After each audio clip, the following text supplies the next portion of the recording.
श्री लक्ष्मी देव्यै नमः। नमस्कार दोस्तों, आप सभी को दीपावली की ढेरों शुभकामनाएं। माता महालक्ष्मी की कृपा हमारे इस YouTube परिवार पर सदा सर्वदा बनी रहे और आने वाली दीपावली हम सब के लिए शुभ हो, मंगलमय हो। इसी आशा के साथ में फ्रेंड आज मैं ये वीडियो लेकर के आई हूँ जिसमें मैं आपको दीपावली पूजन की बहुत ही सरल विधि बताने वाली हूँ। इससे पहले भी मैंने दीपावली के बहुत सारे वीडियोज़ दिए हैं जिसमें विस्तृत रूप से दीपावली का पूजन करके दिखाया गया है, तो आप उन वीडियोस को भी देख सकते हैं। उन सभी वीडियोस का लिंक आपको डिस्क्रिप्शन में या फिर एंड स्क्रीन पे मिल जाएगा, आप उन वीडियोस को भी देख सकते हैं।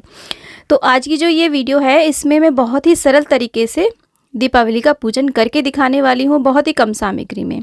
तो देखिए, दीपावली का जो पूजन होता है वो शाम को प्रदोष काल में होता है और शाम को स्नान करने के बाद में शुद्ध वस्त्र धारण कर लीजिए और पूरे परिवार के साथ में हमें पूजन करना चाहिए। एक हमें चौकी लगानी होती है, चौकी के ऊपर लाल या फिर पीला वस्त्र बिछा करके, और आपके घर में जो भी मूर्ति तस्वीर हो उसे आप पूजा में स्थापित कर दीजिएगा। अगर आप नई मूर्ति तस्वीर धनतेरस को लाए हैं तो उन्हें भी आप पूजन में रख सकते हैं, या फिर आपकी धातु की मूर्ति तस्वीर है उन्हें भी आप रख सकते हैं।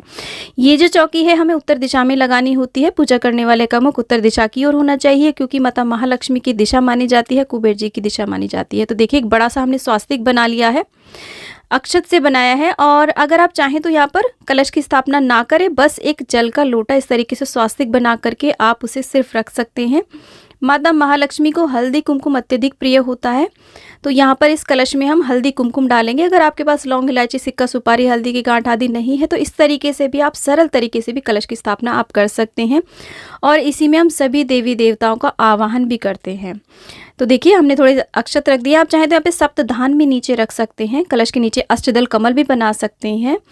और यहाँ पर देखिए, थोड़ा सा गंगाजल भी इसमें पहले डाल लीजिएगा, और उसके बाद में हमने देखिए पंचपल्लव, आप चाहे तो आम के, अशोक के या पान के लगा सकते हैं, और एक नारियल लेंगे।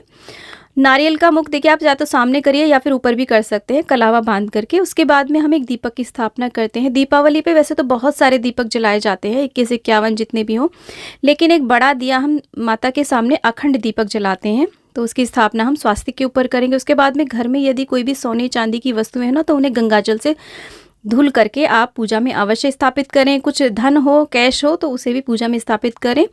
और अगर हो सके तो देखिए, यहाँ पर कमलगट्टा, कौड़ी और गोमती चक्र भी माता के पास में ज़रूर रखें। आप चाहे तो कुबेर पोटली भी रख सकते हैं। और उसके बाद में गणेश जी का नाम लेते हुए, माता महालक्ष्मी, कुबेर जी का, माता सरस्वती का नाम लेते हुए हम दीपक इस प्रकार से प्रज्वलित कर देते हैं, और एक धूप भी यहाँ पर प्रज्वलित कर देते हैं। जल से छींटा दे करके हम शुद्धिकरण कर लेंगे, सभी को भावात्मक स्नान करा देंगे। और उसके बाद में देखिए, जो हमने अग्निदेव का आवाहन किया ना, तो उनका हम सर्वप्रथम पूजन करेंगे। आप चाहें तो यहाँ पर देखिए, हाथ में अक्षत पुष्प ले करके सभी देवी देवताओं का कलश में आवाहन कर सकते हैं। तो दीपक का हमने सर्वप्रथम पूजन किया। इसके बाद में हम सभी को चंदन से तिलक करेंगे, गणेश जी को, लक्ष्मी मैया को, कुबेर जी को, और सरस्वती माई और वरुण कलश देव को, इस प्रकार से। और जो भी हमने सोने चांदी की यहाँ पर चीज़ें रखी हैं, धन रखा है, कौड़ी, गोमती चक्र, कमलगट्टे रखे हैं, उनका भी हम इसी प्रकार से पूजन करेंगे। तो इस तरीके से दोस्तों, अगर आप धनतेरस पे कोई भी कुछ भी नई चीज़ लेकर के आए हैं, नए बर्तन लाए हैं, पूजा का कोई भी नया पात्र लाए हैं, तो उसे भी आप पूजा में अवश्य रखें, उसका भी आप पूजन करें। और अगर आप झाड़ू लेकर के आए थे धनतेरस पे, उसका भी आप अगर हो सके तो धनतेरस पे पूजन करें। धनतेरस पे नहीं कर पाए हैं तो दीपावली पर भी आप उसका पूजन कर सकते हैं। तो देखिए, इत्र लगा करके हम वस्त्र रूपी कलावा अर्पित कर देंगे। यहाँ पर आप माला भी अर्पित कर सकते हैं, माता को चुनरी भी आप यहाँ पर पहना सकते हैं, और माता लक्ष्मी को आप चाहें तो श्रृंगार की सामग्री भी भेंट कर सकते हैं। उसके बाद में हम देखिए, गणेश जी को हम लाल पुष्प अर्पित करेंगे, हो सके तो गुड़हल का पुष्प अर्पित करें, दूर्वा अर्पित करें अगर मिल जाती है तो। सभी को हमने यहाँ पर पुष्प अर्पित कर दिए हैं। तो माता महालक्ष्मी को कमल का पुष्प अत्यधिक प्रिय होता है, तो कमल का पुष्प हो सके तो आप ज़रूर अर्पित करें। दीपावली के आसपास कमल का पुष्प बहुत आसानी से फूलों वालों के पास मिल जाता है। माता सरस्वती को हम सफ़ेद पुष्प यहाँ पर अर्पित करेंगे। तो यहाँ पर देखिए, जो भी फूल आपको मिल जाते हैं, और अगर आपको कमल का फूल नहीं मिलता है ना, तो गुलाब के फूल भी अत्यधिक प्रिय होते हैं माता महालक्ष्मी को, वो भी आप यहाँ पे अर्पित कर सकते हैं। तो इस प्रकार से देखिए, पुष्प अर्पित करने के बाद में हम यहाँ पर सभी को धूप दीप इस प्रकार से दिखा देंगे। और परिवार के सदस्य जितने भी यहाँ पर पूजन कर रहे होते हैं ना, तो सभी को टीका करना चाहिए, हाथ में कलावा बांधना चाहिए। तो धनिया ज़रूर इस दिन अर्पित किया जाता है। धनिया का अर्थ होता है धन, और इसी के साथ में खील बताशे का जो होता है ना, वो सबसे ज़्यादा प्रमुख प्रसाद माना जाता है दीपावली के पूजन में। तो खील बताशे का आप भोग यहाँ पर लगाइएगा। और मिठाइयों का तो त्यौहार होता ही होता है, तो जो भी मिठाई आपने बनाई हो या मार्केट से लाए हो उसे आप भोग स्वरूप यहाँ पे अर्पित करें। और जो भी ऋतु फल आपके पास हो, कोई भी पीला फल आप यहाँ पर अवश्य रूप से अर्पित करें। जैसे कि केला है, यहाँ पर मैं इस तरीके से देखिए मौसम्बी और यहाँ पर केले का भोग लगा रही हूँ। आप चाहे तो 5 प्रकार के फल भी लगा सकते हैं। जो भी फल आपके पास हो उनका भोग अवश्य रूप से यहाँ पे अर्पित करें। और उसके बाद में देखिए एक जल का लोटा आप यहाँ पर अवश्य भर के रखिए। और उसके बाद में हमें हाथ में अक्षत पुष्प लेकर के दीपावली की कथा अवश्य रूप से सुननी चाहिए। इस प्रकार से देखिए कथा सुनने के बाद में अक्षत को हम थोड़े से जल के लोटे में डालने के बाद में यहाँ पर छोड़ देते हैं भगवान जी के पास में। इसी के साथ में देखिए आखा दिया जाता है, खीलों से आखा दिया जाता है माता लक्ष्मी को। तो दोनों हाथों में खील भर करके खील उछाले जाते हैं माता महालक्ष्मी के ऊपर। इस प्रकार से वर्षा की जाती है। यानी कि इस तरीके से यदि हम करते हैं ना, धान की वर्षा करते हैं, तो हमारे घर में भी धन धान्य सदैव भरे रहते हैं। तो इस प्रकार से माता महालक्ष्मी को आप खील ज़रूर अर्पित करें।